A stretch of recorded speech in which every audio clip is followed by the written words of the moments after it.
Damos comienzo a un nuevo comentario bíblico expositivo.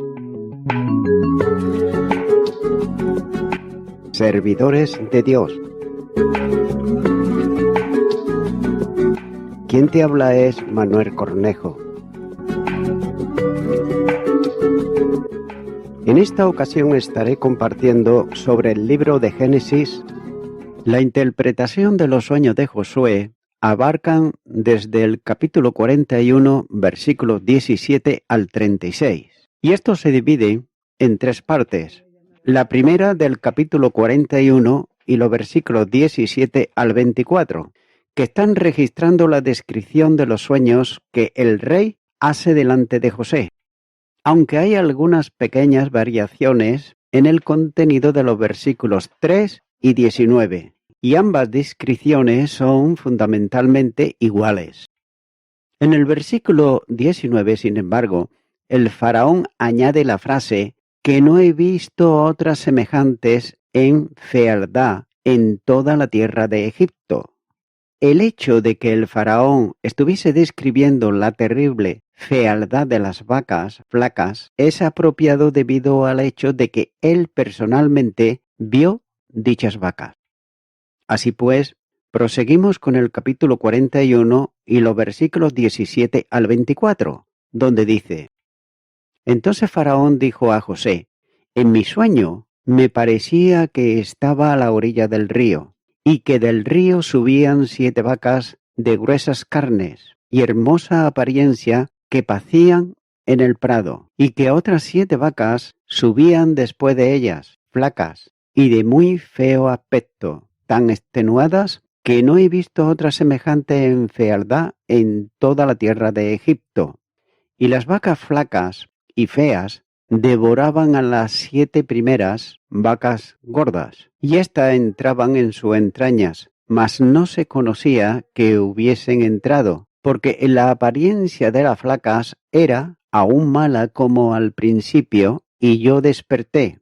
Vi también soñando que 7 espigas crecían en una misma caña, llena y hermosa, y que otras 7 espigas menudas, marchitas, abatidas del viento solano, crecían después de ellas, y las espigas menudas devoraron a las 7 espigas hermosas. Y lo he dicho a los magos, mas no hay quien me lo interprete.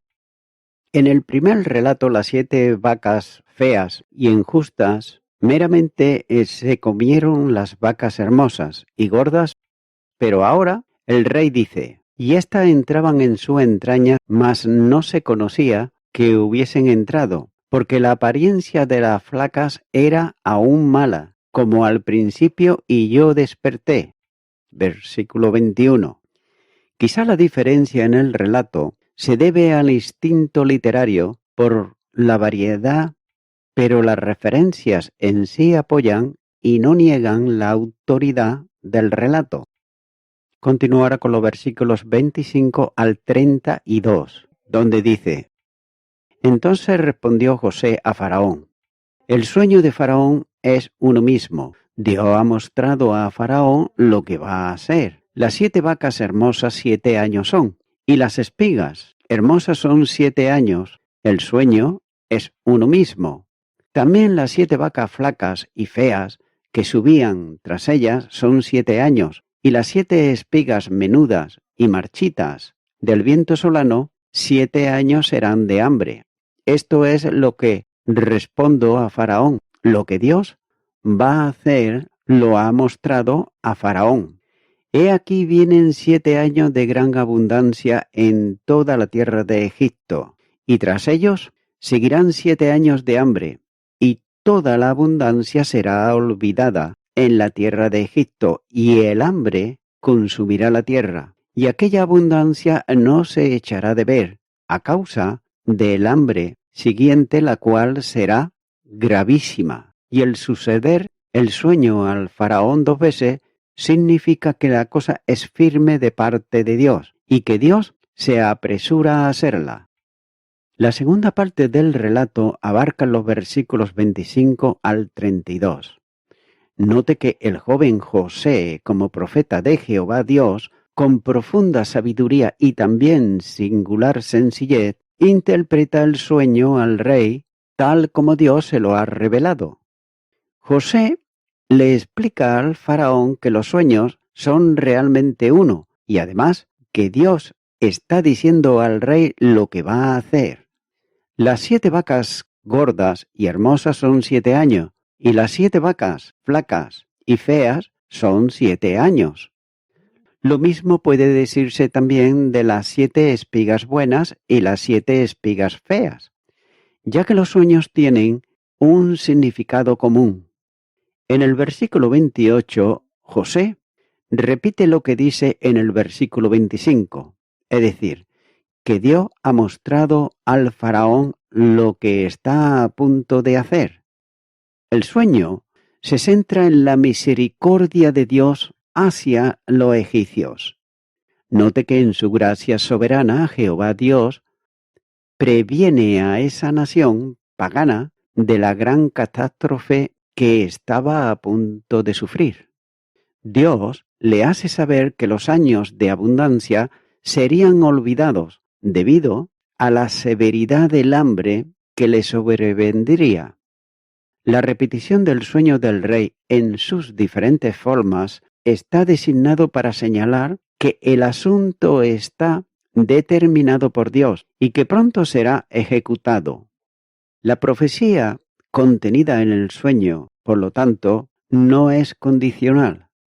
La repetición de la cláusula lo que Dios va a hacer en los versículos 25 y 28, junto con el énfasis en el versículo 32 acerca de la certeza y también la inminencia del cumplimiento del sueño, es un llamado a la acción y no a una resignación de incredulidad, tal como se encuentra en la predicación de los profetas. En Jeremías, capítulo 18 y los versículos 7 al 10, donde dice: En un instante hablaré contra pueblos y contra reinos, para arrancar y derribar y destruir. Pero si esos pueblos se convirtieren de su maldad, contra la cual hablé, yo me arrepentiré del mal que había pensado hacerles. Y en un instante hablaré de la gente y del reino, para edificar y para plantar. Pero si hiciere lo malo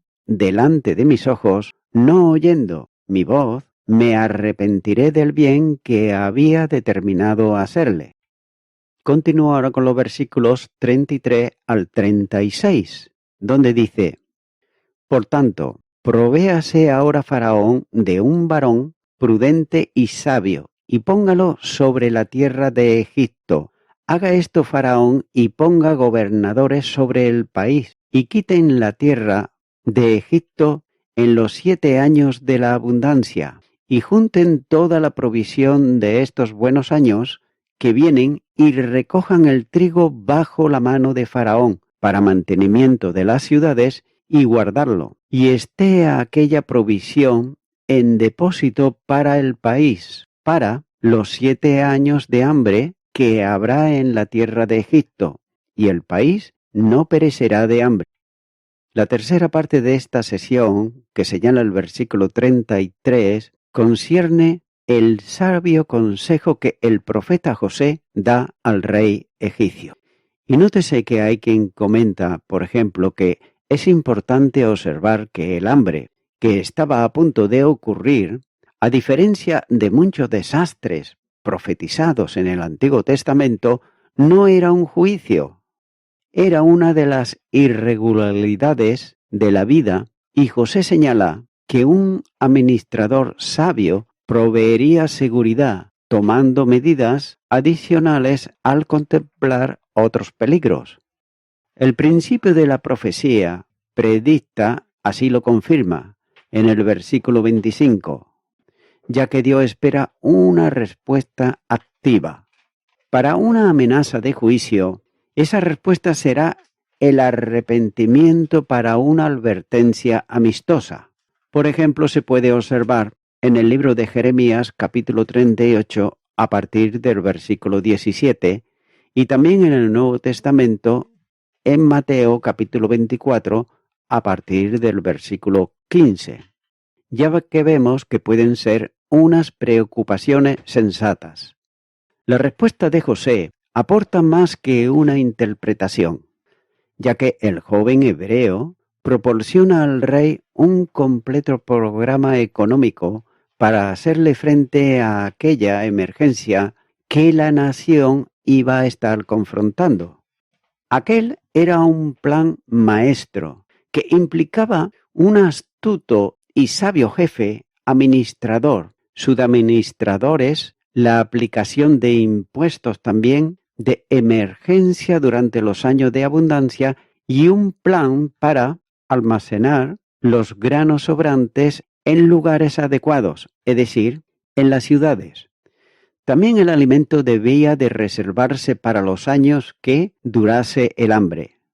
Y por lo que se desprende del relato, hasta ese punto, no hay el menor indicio de que José pensaba en sí mismo como el candidato para el puesto de jefe administrador, una especie de ministro de economía de la nación egipcia. Probablemente lo único que José esperaba era su liberación de la cárcel como resultado de su interpretación. Continúo ahora con los versículos 37 al 39, donde dice: El asunto pareció bien a Faraón y a sus siervos. Y dijo Faraón a sus siervos: ¿Acaso hallaremos a otro hombre como este en quien esté el Espíritu de Dios?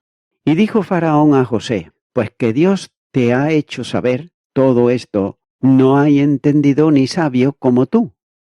Hallaremos ahora en estos versículos del 37 al 45 la designación de José como gobernador de Egipto, ya que este pasaje describe el reconocimiento que el faraón hace a José. Note que el rey egipcio reconoce el valor del consejo que el joven hebreo le da y lo designa como el primer ministro del reino. Evidentemente, el plan de José fue recibido con gran entusiasmo por el rey y por todos sus siervos. Además, todos reconocieron que el Espíritu de Dios estaba sobre José, como señala el versículo 38. Lo que el rey egipcio entendía por la expresión el Espíritu de Dios no es posible saberlo a ciencia cierta. Por lo menos sugiere algo con carácter sobrenatural, pero sin embargo es difícil ir más allá. Por otro lado, Gordon comenta sobre esto lo siguiente cuando dice que esta es la segunda vez que la frase el Espíritu de Dios se usa en Génesis, ya que se usó primeramente en el capítulo 1 y versículo 2. El Espíritu de Dios prepara al dotado artesano, como por ejemplo a Besaleel, en Éxodo capítulo 31, versículo 3, capítulo 35, versículo 31. También el Espíritu de Dios prepara al victorioso guerrero, Jueces capítulo 6, versículo 34 y capítulo 14, versículo 6. Y también prepara, y especialmente, al sabio gobernador, primer libro de Samuel, capítulo 10, versículo 6, y también Isaías, capítulo 11, versículo 2.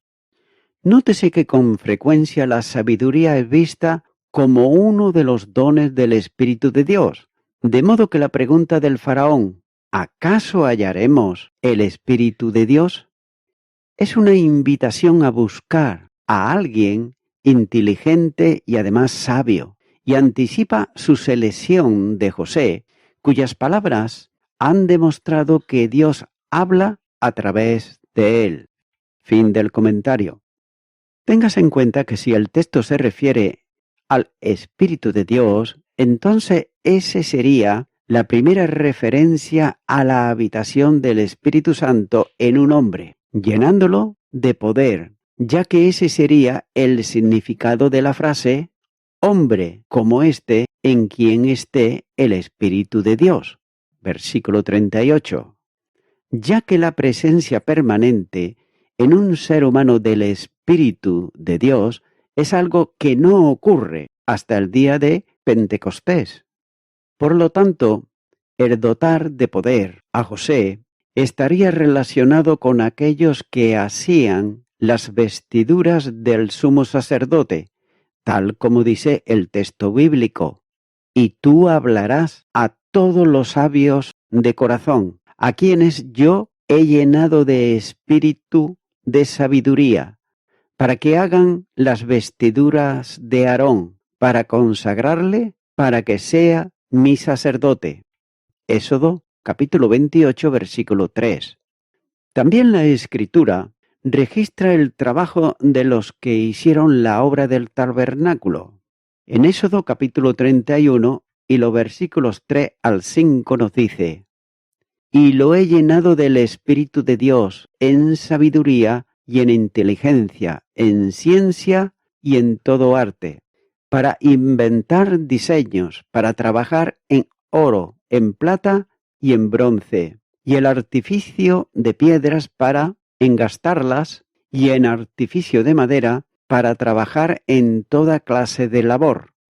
Puede añadirse, además, el caso, por ejemplo, de Gedeón, como nos dice en Jueces capítulo 6, versículo 7. Y cuando los hijos de Israel clamaron a Jehová a causa de los madianitas. En el caso de José, el Espíritu Santo vino sobre él para ayudarlo a gobernar el más grande imperio de aquellos tiempos. Ciertamente el joven hebreo no hubiese podido hacer aquel trabajo sin la presencia del Espíritu de Dios. La nueva responsabilidad de José es algo sorprendente. Continúo ahora con el versículo 40, donde dice: Tú estarás sobre mi casa, y por tu palabra se gobernará todo mi pueblo. Solamente en el trono seré yo mayor que tú. Dice Faraón sobre mi casa. El jefe de palacio era, en la antigüedad, el siguiente en poder al soberano. Y bajo los reyes francos también podemos observar que majordomi o mayordomo de palacio, este primero usurpó todo el poder real y, finalmente, Pipino, el hijo de Carlos Martel, tomó el nombre de rey, así como todo lo de su casa.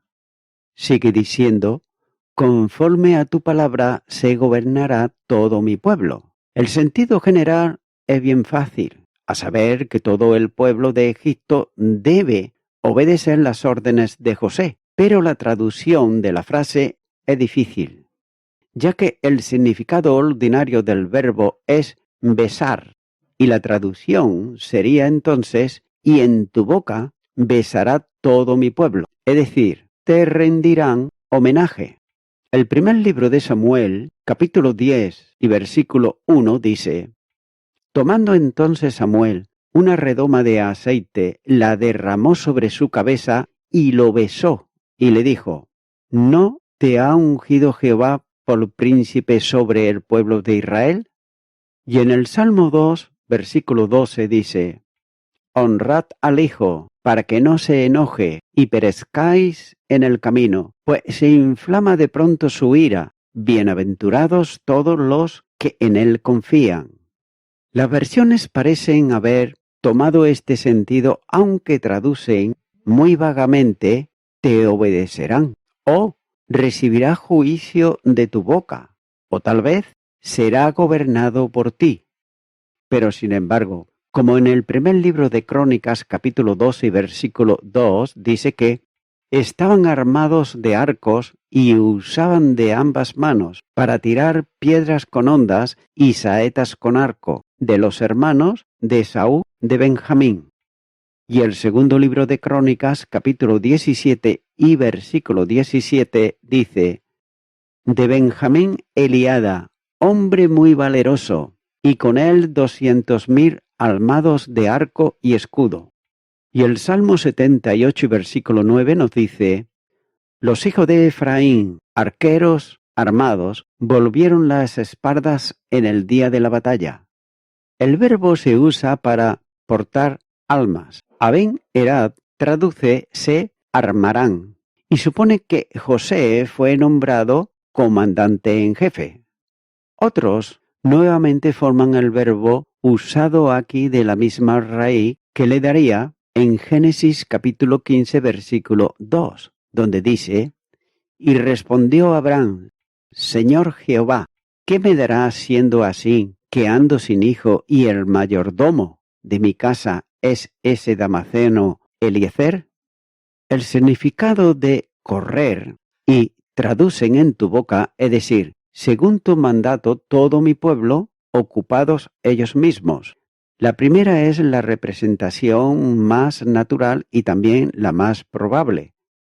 En cuanto al trono, en todo lo que concierne a mi rango real, dignidad y derechos.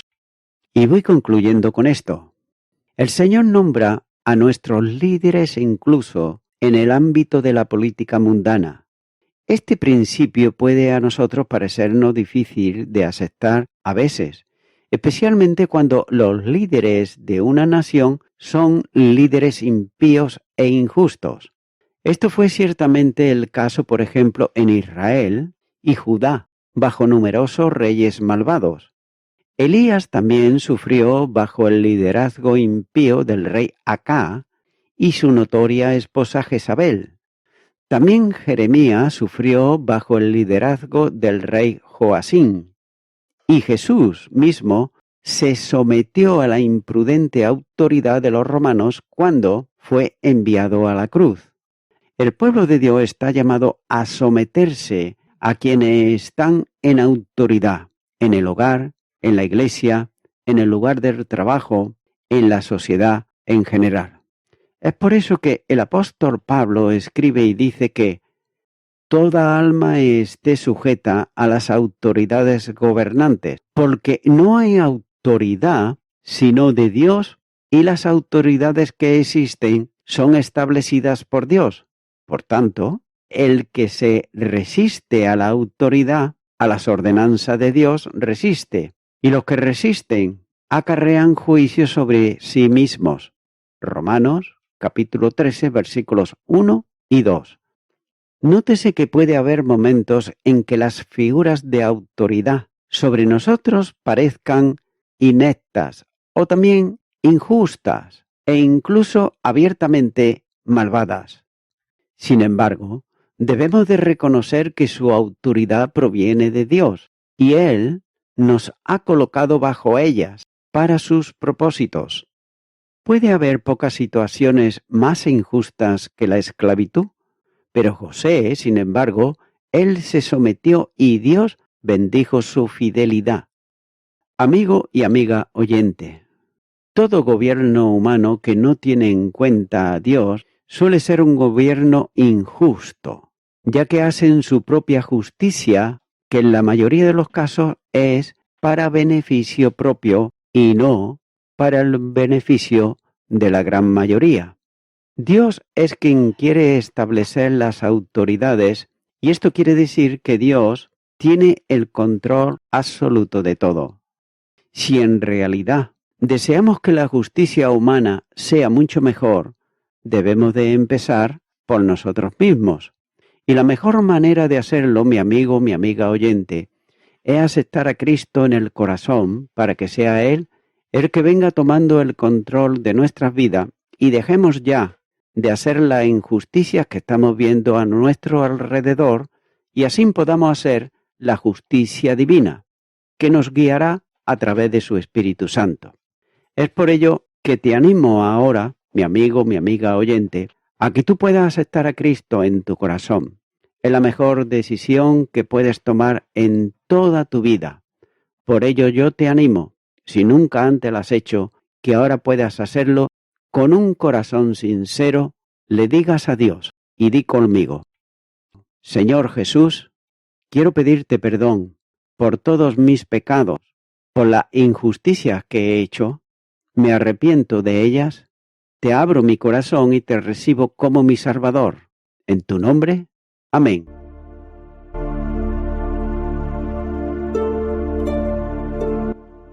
Amigo y amiga oyente, si tú has hecho esta oración de corazón, te recomiendo que comiences a orar a Dios, en primer lugar, en el nombre del Señor Jesucristo. Orar a Dios no es rezar, sino que es hablar con una persona. También te recomiendo que leas la palabra de Dios y lo hagas a diario. Comienza, por ejemplo, con el Nuevo Testamento. Y también, por último, te recomiendo que para que puedas crecer espiritualmente, te congregues en una iglesia cristiano-evangélica, donde se predique, se enseñe y se practique la sana doctrina y la palabra de Dios. Congrégate ahí y con el tiempo podrás crecer espiritualmente y también servir al Señor Jesucristo. Que Dios te bendiga. Y a toda la audiencia, nuevamente ya me estoy despidiendo de todos ustedes y será hasta el próximo programa. Que Dios os bendiga a todos.